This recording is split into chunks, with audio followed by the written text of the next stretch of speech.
وسلام علی عباده الذین اصطفى خصوصا علی سید الرسل و خاتم الانبیاء اما بعد۔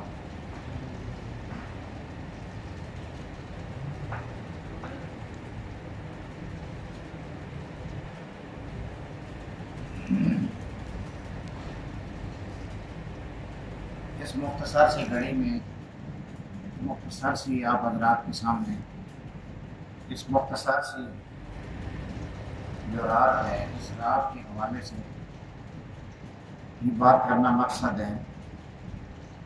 اللہ جل جلالہ ہم سب کو دین حنیف کے ساتھ سچا پیار محبت بھی نصیب فرمائے اور سمجھ بھی نصیب فرمائے اور عمل کی توفیق بھی عطا فرمائے اور عمل کے ساتھ ساتھ آگے اس کو پہنچانے کی بھی توفیق نصیب فرمائے، کیونکہ صرف سننا ہی نہیں ہوتا، اس کو آگے بھی پہنچانا ہوتا ہے۔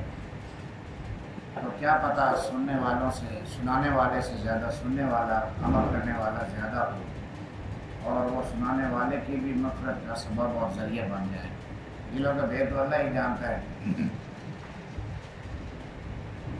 دوسرا، آپ حضرات کی دلچسپی محبت اور مل بیٹھ کر جڑ کر بیٹھنا اور ان چیزوں کا جو ہمارے معاشرے کے اندر آہستہ آہستہ ختم ہوتی چلی جا رہی ہیں یا شکل بدلتی چلی جا رہی ہیں، تو اس کے ساتھ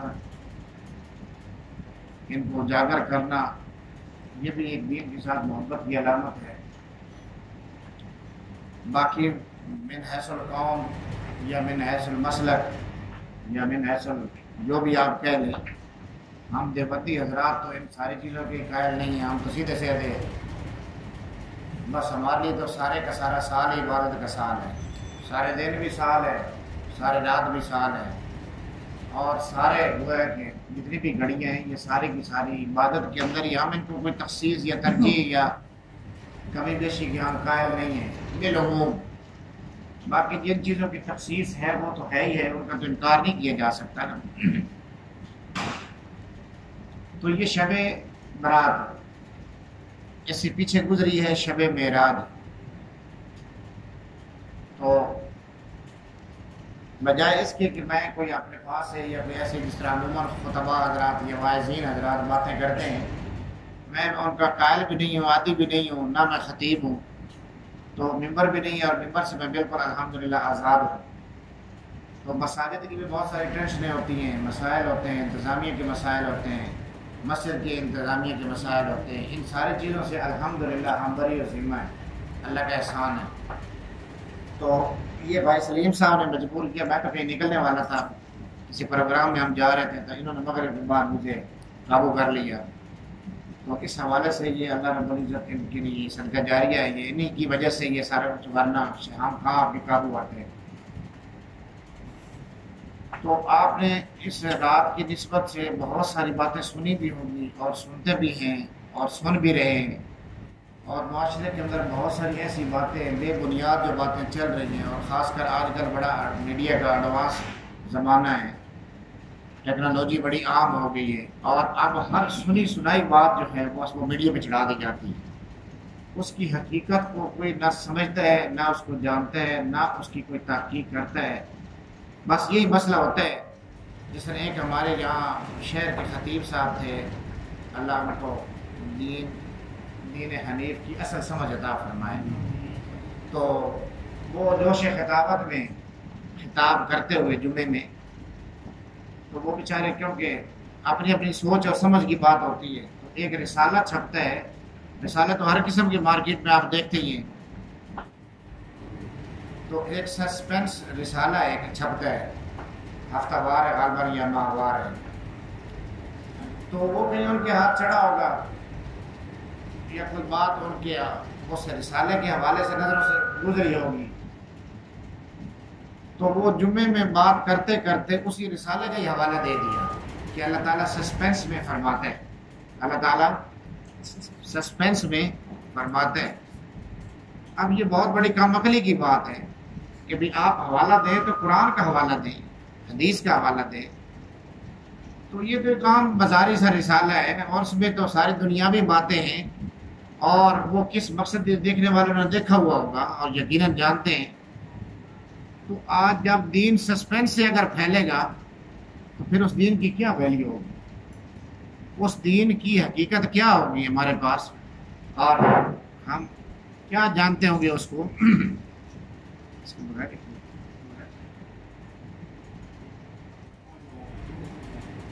بس یہی حضرات ہیں، ان تک پہنچ گیا الحمدللہ ہماری کامیابی کا سبب بنے۔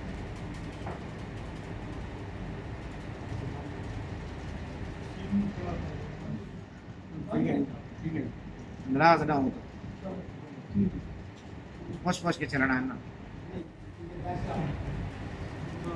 تو آپ تھوڑا سا جتنا جوڑ کر بیٹھے گے نا، حدیث میں آتا ہے نا، صحابہ کرام علیہ رضوان اتنا جوڑ کر بیٹھتے تھے، اتنا جوڑ کر بیٹھتے تھے کہ آپ علیہ السلام کے صحابہ کرام، یہ آپ کی تربیت تھی نا جی، تو اتنا جوڑ کر بیٹھتے تھے کہ فرماتے ہیں کہ اگر ان کے اوپر کوئی کپڑا ڈال دیا جاتا تو یہ پتہ نہیں چلتا تھا کہ نیچے کیا چیز ہے، پرندہ اوپر آ کر بیٹھ جاتا تھا۔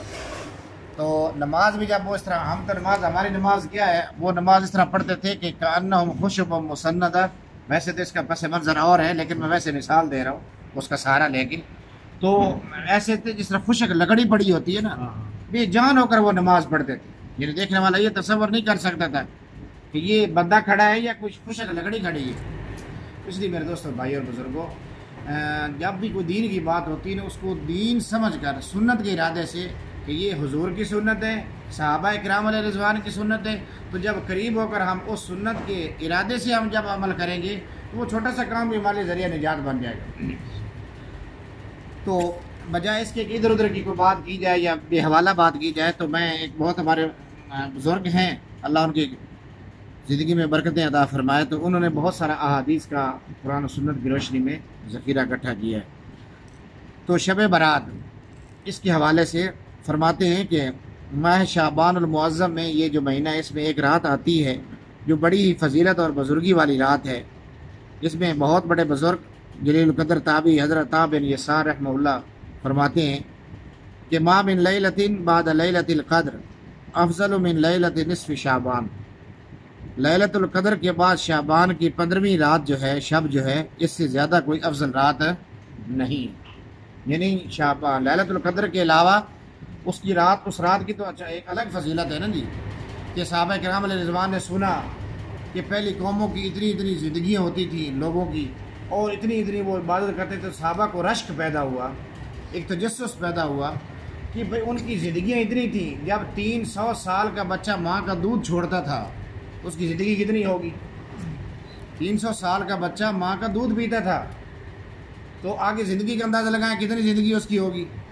تو اسی طرح اللہ نے فرمایا نا کہ کأنہم اعجاز نخل خاویہ، کہ جب ان کو اللہ نے اپنی گرفت میں لیا، عذاب کی پکڑ میں آئے، تو پھر وہ زمین پر ایسے پڑے تھے جیسے کھجور کے تنے۔ تو کھجور کے تنے کے ساتھ یہ مثال دے کر مدینہ اور مکہ مکرمہ حرمین کی ثقافت کو سامنے رکھ کے اللہ نے مثالیں دی ہیں قرآن میں، اونٹ کی مثال دی ہے، اور اس طرح گھوڑے کی مثال دی ہے، اور دیگر چیزوں کی جو مثالیں قرآن کے اندر موجود ہیں، یہ ساری عربی ثقافت کو سامنے رکھ کر دی ہیں۔ تو کس طرح وہ قداور تھے کہ کھجور جس طرح قداور ہے، کھجور سارے درختوں سے یہ الگ ایک درخت ہے، اس کا اپنا ایک نمایاں مقام ہے، انفرادی مقام ہے، تو اللہ نے اس کے ساتھ تشبیہ دے کر فرمائی۔ یہ آنکھ کا ڈیلا جو ہے، یہ ان کا اتنا بڑا تھا، مفسرین لکھتے ہیں کہ اس آنکھ کے ڈیلے کے اندر جب وہ لاشیں ان کی پڑی تھی، پڑی پڑی وہ سیدھا ہو گئیں، ہڈیاں رہ گئیں، ہڈیوں کے بعد یہ ڈھانچے پڑے رہے، تو ان ہڈیوں کے اس آنکھ کے کھونے کے اندر ہرن رہا کرتے تھے اور اس کے اندر بچوں کو جنم دیا کرتے تھے۔ اب جس آنکھ کے اس کھونے کے اندر ہرن رہ کر، ہرنی رہ کر جنم دے، بچہ دے، اور یا رہائشی اختیار کر لے، تو اندازہ لگائے کہ وہ کتنا بڑا ہوگا۔ آخر اس نے محسوس کیا، اس نے جگہ اس کو ٹھکانہ محسوس کیا، اس کو وہ مناسب لگا تو اس کے اندر اس نے ٹھکانہ اختیار کیا نا۔ تو آپ اندازہ لگائیں کہ جن کی آنکھ کا یہ حصہ اتنا بڑا ہے، وجود کتنا بڑا ہوگا۔ تو اللہ نے فرمایا کہ دیکھو، جب انہوں نے ہماری نہیں مانی تو پھر وہ زمین پر ایسے ہی پڑے تھے جس سے کھجور کے تنے پڑے۔ تو فرمایا یہ کہ جس طرح وہ، تو صحابہ نے رشک کیا کہ اللہ کے محبوب، ان لوگوں کی اتنی قومیں تھیں، ان قوموں کی اتنی عمریں تھیں، تو انہوں نے اتنی نیکیاں کمائی ہوں گی، ہمارا کیا بنے گا؟ ہماری تو نصف 63 سال عمر ہے ساری۔ حضور نے فرمایا نا کہ میری امت کی متوسط سی عمر ہے، مختصر سی عمر ہے، تو ہمارا کیا بنے گا؟ وہ نیکیوں میں ہم سے تو سبقت لے گئے۔ تو اس کے بدلے میں اللہ رب العزت نے وہ لیلۃ القدر عطا فرمائی تھی، 88 سال جو اس رات کو عبادت کرتا نا، الف شہر فرمایا تو 1000 مہینے کے 88 سال بنتے ہیں۔ تو فرمایا کہ اس رات کو اللہ کی رضا کے لیے محض اس خشوع و خضوع کے ساتھ صرف اور صرف اس کی رضا حاصل کرنے کے لیے جو عبادت کرے گا، اس صورت میں بھی عبادت کرے گا، تو فرمایا کہ اس کو 88 سال کی عبادت کا ثواب ملے گا۔ وہ چھوٹی سی یعنی چھوٹا سا عرصہ تو نہیں ہے، یہ اللہ نے اس کے بدلے میں عطا فرمایا۔ تو اسی طرح اس رات کے بعد اگر رات کسی کا مقام اگر ہے تو وہ یہ رات جو آج کی رات ہے۔ باقی اس کے علاوہ سال کے اندر دیگر جتنی بھی وہ ہماری بنائی ہوئی راتیں ہیں، یعنی عبادت کے حوالے سے ان کو ہم نے یہ رنگ ڈھنگ دیا ہوا ہے، باقی شریعت کے اندر اس کا کوئی رنگ ڈھنگ اس انداز سے نہیں جس طرح ہمارے سامنے پیش کیا جاتا ہے یا ہم پیش کرتے ہیں معاشرے کے اندر۔ تو فرمایا یہ اس رات کے کئی نام ہیں، ایک لیلۃ المبارکہ برکت والی رات، دوسرا لیلۃ الرحمہ، یہ اللہ تعالیٰ جل جلالہ کی رحمت خاصہ کے نزول کی رات ہے، خاص اللہ رب العزت کی رحمت نازل ہوتی ہے۔ اور پھر اس کے بعد فرمایا کہ تیسرا نام اس کا لیلۃ الصق، دستاویز والی رات ہے۔ چوتھا نام اس کا لیلۃ البراء، یعنی دوزخ سے چھٹکارا ملنے اور بری ہونے والی رات، بری ہونے کی یہ رات ہے۔ یعنی یہ 4 نام اس کے۔ اب تھوڑی سی بات یعنی جسے ہم اپنے مزاحیہ انداز میں کہتے ہیں کہ تھوڑا سا آپ نے چپر لگا لیں، تو وہ بات کو سمجھانے کے لیے یہ کیا جاتا ہے یا کہا جاتا ہے کہ بات کو کھولا جاتا ہے کہ کچھ ہمارے اندر طبقات ایسے ہیں، کچھ لوگ ایسے پائے جاتے ہیں سوچ اور ذہن اور دینی ذہن رکھنے والے کہ وہ کہتے ہیں کہ سرے سے اس کا وجود ہی نہیں ہے، سرے سے اس کا وجود ہی نہیں ہے۔ یہ بھی غلط بات ہے۔ اور کچھ اس رات کو اتنا بڑھا چڑھا کر بیان کرتے ہیں آگے، اتنی چیزوں کو آگے جن کا اصل میں حقیقت کے ساتھ کوئی تعلق ہی نہیں ہوتا، یعنی ایک میانہ روی کے ساتھ، اس کا اعتدال کے ساتھ اس کا عمل ہے۔ اگر ہم اس کے اندر شدت اختیار کریں گے تب بھی وہ ہمارا عمل ناقابل قبول، اور اگر سرے سے ہم اس کا انکار کر دیں گے تب بھی اس کا عمل ہے، ہم جو بھی عمل کریں گے وہ ناقابل قبول ہے۔ تو فرمایا عرف عام میں اسے شب برات کہتے ہیں۔ شب کے معنی رات کی ہیں، برات عربی کا لفظ ہے جس کے معنی بری ہونے، نجات پانے کی ہیں، چونکہ اس رات رحمت خداوندی کے طفیل لا تعداد انسان دوزخ سے نجات پاتے ہیں۔ حدیث میں آتا ہے، دوسری حدیث کے اندر، یہ ہمارا کیونکہ ہم مسلمان ہیں نا جی، تو ہمارا مسلمانوں کا علاقہ ہے، پاکستان مسلمانوں کا ہے، کلمے کے نام پہ بنا سب سے بڑی ہجرت نبوی کے بعد، یعنی جو ہجرت مکی ہوئی تھی اس کے بعد سب سے بڑی ہجرت جو ہوئی تو یہ پاکستان بننے میں ہوئی۔ مفسر یعنی لکھا ہے علماء نے کہ اسلام محض کلمے کی بنیاد پہ 2 ہی ہجرتیں ہوئی ہیں، یا وہ حضور علیہ السلام کے زمانہ میں یا یہ جب پاکستان بنا۔ اس میں کم و بیش 7 سے لے کر 8 لاکھ کے قریب لوگوں نے خون کا نذرانہ پیش کیا، صرف کس بنیاد پہ؟ لا الہ الا اللہ۔ اب ہماری ثقافت دھماکوں کے ساتھ ہے یا گولوں پٹاخوں کے ساتھ ہے، یعنی ہم یہاں اب اگر ہم کسی کو اگر مطعون کریں، کسی کو کچھ برا بھلا بھی کہیں، نعوذ باللہ معاذ اللہ، تو ہم کس کو کہیں گے؟ اپنے آپ کو ہی کہیں گے، کیونکہ مسجد کے ارد گرد نہ تو کوئی مرزائی ہے، نہ مسجد کے ارد گرد کوئی یہودی ہے، نہ کوئی ہندو ہے، نہ کوئی سکھ ہے، دیگر کسی مذاہب تو دور کی بات کسی مسلک کے ساتھ تعلق رکھنے والا بھی نہیں، ایک ہی مسلک ہے۔ لیکن پھر ہماری شکل ہم کہتے ہیں، فخر سے کہتے ہیں ہم مسلمان ہیں، اور مسلمانی بھی ہمارے اوپر شرماتی ہے کہ یہ کیسے مسلمان ہیں، یہ قول ان کا کیسا۔ ہم کہتے ہیں بھائی وہ فرانس والوں نے حضور علیہ السلام کے یوں کیا، دوسرے کسی ملک نے یوں کیا، اسلام کا تمسخر اڑایا، فلاں نے قرآن کا تمسخر اڑایا، فلاں نے یوں کیا یوں، ہم ان کے اوپر کوستے رہتے ہیں۔ کبھی ہم نے اپنے گریبان کے اندر بھی جھانکا ہے کہ ہم خود کتنے پانی کے اندر ہیں؟ ہم دوسروں کو تو کہتے ہیں، ہمیں دوسروں کی تو فکر ہے، لیکن ہمیں اپنی کوئی فکر نہیں کہ ہم کہاں جا رہے ہیں، کہاں کھڑے ہیں، کس جگہ پہ کھڑے ہیں ہم۔ اس سے بڑی اور زندہ مثال کیا ہوگی کہ یہ جو آپ کانوں سے سن رہے ہیں، آخر یہ ہمارا ہی معاشرہ ہے نا، ہمارے ہی بچے ہیں نا، میرے اور آپ کے بچے۔ جب ہم نے ان کو یہ ہاتھ میں تھمانا ہے یا ان کو نکیر نہیں کرنی، کچھ کہنا نہیں، سمجھانا نہیں، اس کو روک ٹوک نہیں کرنی کہ بھئی ہمارا اسلام اس چیز کی اجازت نہیں دیتا. ہمارے پیارے نبی علیہ الصلوۃ والسلام تو مزامیر اور ان چیزوں اور آتش پرستی کی چیزوں کو توڑنے اور ختم کرنے کے لیے مبعوث کیے گئے تھے، اور ہم خود ان کو بجا کے لا رہے ہیں. اور ہم سارا اپنا دن رات کی خون پسینے کی کمائی کر کے، محنت کر کے، کیا کچھ کر کے، کتنے جتن کر کے ہم پیسہ کماتے ہیں، اور آ کر ہم اس کو آگ کی نظر کر دیتے ہیں، راکھ کر دیتے ہیں. اور ظاہراً اگر ہم کہیں کہ بھائی کسی 10 روپے چھوڑ کے 5 روپے کوئی آگ میں ڈال دو، تندور میں ڈال دو، چولہے میں ڈال دو، کوئی نہیں ڈالے گا.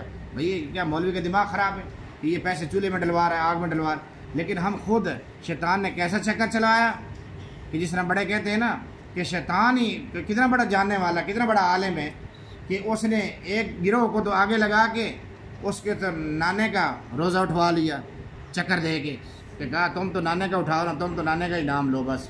اور ایک کو کہا تم نواسے کے پیچھے لگ جاؤ، اور ہمیں آزاد چھوڑ دیا، کہا کہ تم گولے پٹاخے چھوڑتے چلے جاؤ. ہمارا حال تو یہ ہے. تو اس لیے مذبذبین بین ذالک لا الہ ہؤلاء ولا الہ ہؤلاء، نہ ہم ادھر کے رہے نہ ادھر کے رہے، نہ خدا ہی ملا نہ وصال سلام، نہ ادھر کے رہے نہ ہم ادھر کے رہے. تو بات عرض کرنے کی یہ تھی کہ یہ ہماری ثقافت ایسا، اگر آج ہم بچوں کے اگر انہوں میں نہیں بات ڈالیں گے تو کل کو ہمارے کان پکڑیں گے. قبر میں جانے سے پہلے وہ ہمارا ہاتھ گریبان کھینچ لیں گے کہ بھئی ہمیں کیا دے کے جا رہے ہو، ہمیں کیا سکھا کے جا رہے ہو. اور پھر اگر جب حشر میں آگے آمنا سامنا ہوگا اولاد کا، تو پھر تو ظاہر اس وقت کیا ہوگا. پھر وہ تو اللہ نے جس طرح فرمایا یوم یفر المرء من اخیہ وامہ وابیہ. اس رات میں کیا ہوتا ہے؟ حضرت عائشہ رضی اللہ تعالیٰ عنہ فرماتی ہیں کہ نبی اقدس صلی اللہ علیہ وسلم نے فرمایا کہ تمہیں معلوم ہے اس رات میں، یعنی شعبان کی 15ویں رات میں کیا ہوتا ہے؟